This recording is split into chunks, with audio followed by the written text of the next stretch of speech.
Mawduuca maanta ka hadlayo wuxuu quseeyaa haweenka uurka leh qaabka ay u wajihi karto galmada. Muddooyinkan dambe waxay dadku si ka duwan sidii hore galmada. Si kastaba ha ahaatee, dadku mararka qaarkood waxay ka wajibaan in ay ka hadlaan galmada iyo uurka. Waxaana laga yaabaa inay dhibaato ka qabsato inay su'aalo ku saabsan galmada ulana yimaadaan dhakhtarkooda ama kalkaaliyahooda ama kalkaalisadooda. Sidoo kale, haweenka iyo ragguba inta badan cabsidooda iyo dareemahooda iyaga ayaa isku qarsada.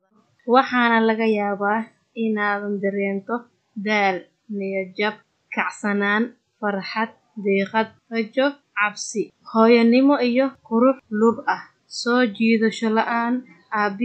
Dhinaca kale, in uu dareemo inuu ku faano ilmo uu aabbo u noqdo ama uu ka walwalo mas'uuliyadda cusub.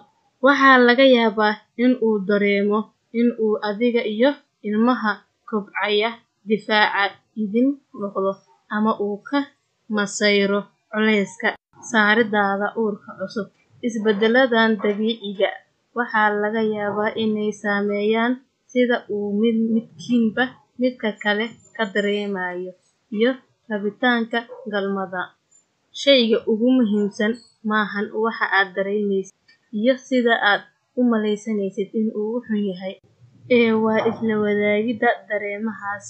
Sidan ayaad ku samayn kartaa isbeddello si aad xiriirkiina galmo uga yeeshaan mid labadiinaba idin wanaajiyo.